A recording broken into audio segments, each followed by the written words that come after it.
gotta be smart about it. What down, family?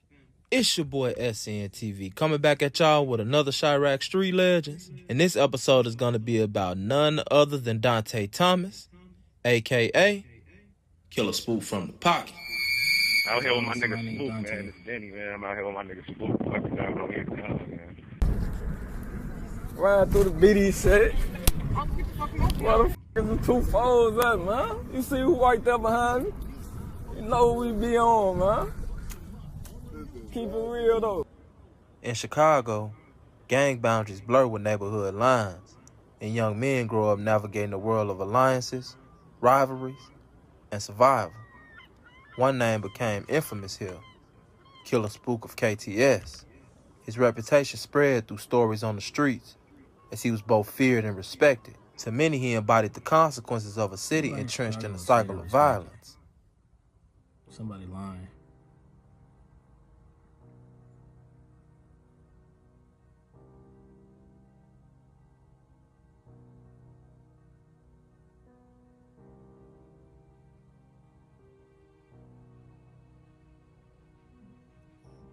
I was born Chicago, Illinois, Pocket Town. It was rough.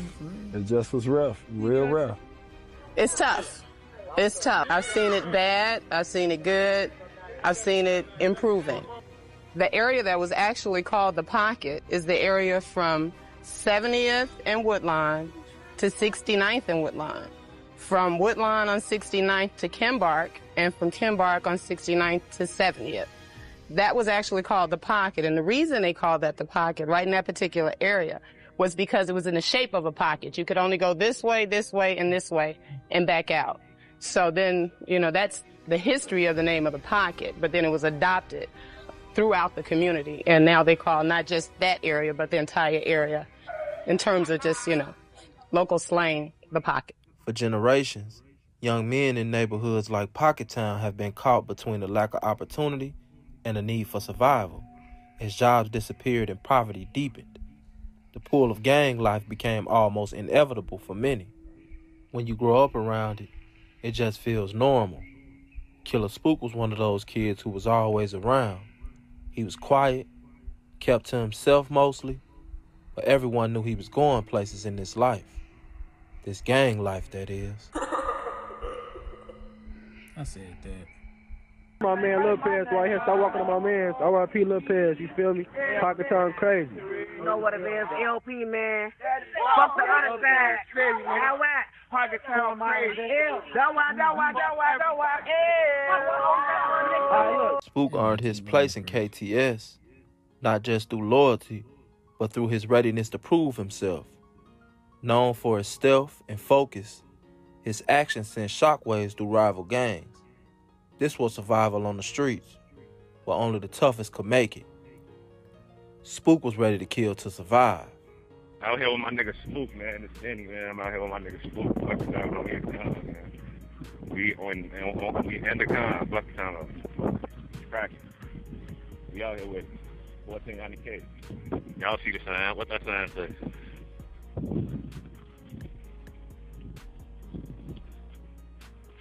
What that says?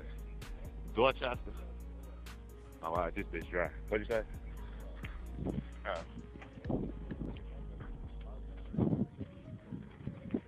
Let's get it, man. We on our way to 73rd, man. Fuck the time about. We out here. My nigga Spook a little paranoid today, man. A little paranoid. What y'all doing? Videos for this bitch? Damn. Hey. Hey. Y'all gotta shoot a Denny G video, man. That's what y'all gotta do, alright? Let them niggas know Denny G was here. Hey, let them know Denny G came looking for them, alright? See, what's the point of doing that? Hey, man, I'm out here. Fuck you, man. Sense. You gonna send me 3rd and Dorchester now? This bitch is dry as fuck, G.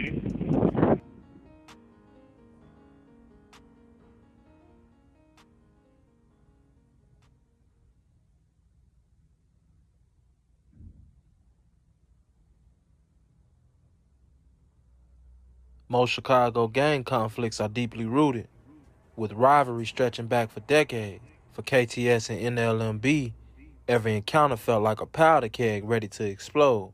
Things were getting worse in the war, and everybody was playing their part. Spook had to play his part when he got with KTS Dre and took out NLMB Magic. And on August 14th, 2019, that was the fatal day that it happened. A man was killed and 2 other people were wounded Wednesday in a drive-by in South Shore on the south side. Where about 4 a.m., a 26-year-old woman was sitting in the back seat of a vehicle in the 7800 block of South Essex, while 2 men, 26 and 30, stood around, Chicago police said. A dark-colored vehicle drove by and someone inside opened fire on the group.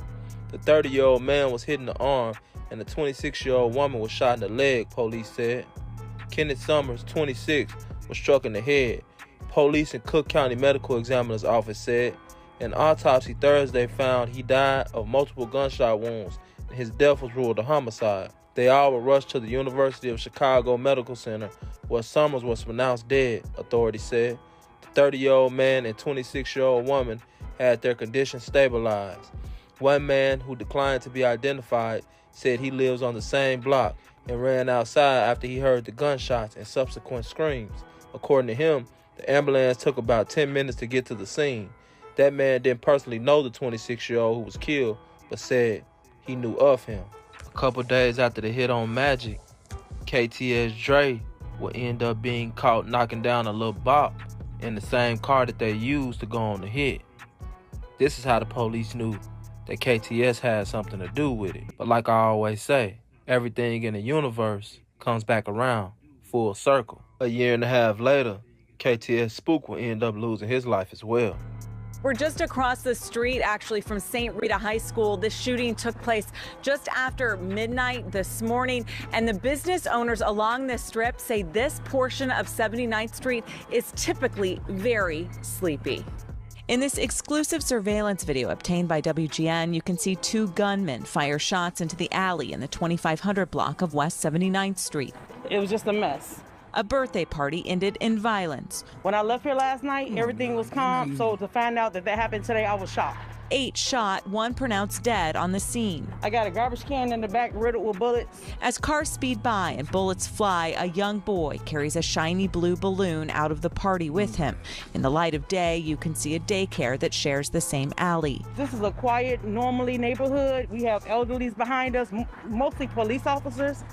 So if they see commotion, they're over here. When they got to work this morning, neighboring business owners found their front doors riddled with bullet holes. They cleaned blood off the sidewalk and wondered if their customers would come back. Customers just got people just got, comfortable coming out to shop. It's the second time in less than 2 weeks that a rogue party inside a storefront has ended in mass bloodshed. On March 14th in the Park Manor neighborhood, a pop-up party in a warehouse ended with 15 people shot, 2 dead. People at that party told WGN it was one of many underground parties thrown in that 6700 block of South Chicago during the pandemic. Today, police say that investigation is ongoing.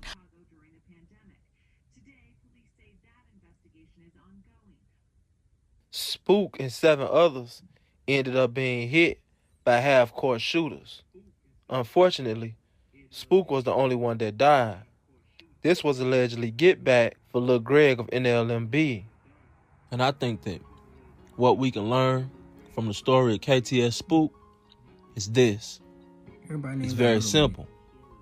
It's kind of like what I try to get y'all to understand about not only gangs, but the street life within itself. The game stays the same, just the players change. And the results stay the same as well. It's either death or jail. You may stay in the streets if you're lucky enough to be old enough to realize that you should have never been in the streets in the first place. But either way it go, a decision will be made, better sooner than later. This has been another episode of Chiraq Street Legends. It's your boy, SNTV. I'm out. All right, look, y'all gotta. If you gonna do something, you gonna do something. You gotta do it smart. So I don't know. Like y'all niggas think, I don't know, niggas think it's smarter to bounce out in broad daylight and get caught. Like I'm just confused how niggas think getting caught is how you get your banging rights up. You feel me? Like I don't. It's like how you get your stripes, but I don't. I don't understand it. You feel me? I don't know, girl, cause man, if you gonna do something, you gonna have to do it smart. Cause as soon as you do something and then they find you, you feel me? They find you quick. If you gonna do something, the only person that's supposed to know you did it is you. So that mean you the only nigga that know. You feel me? I don't know, cause a lot of these niggas, man, it's not. A lot of this shit don't add up. You feel me? A lot of this shit don't add up.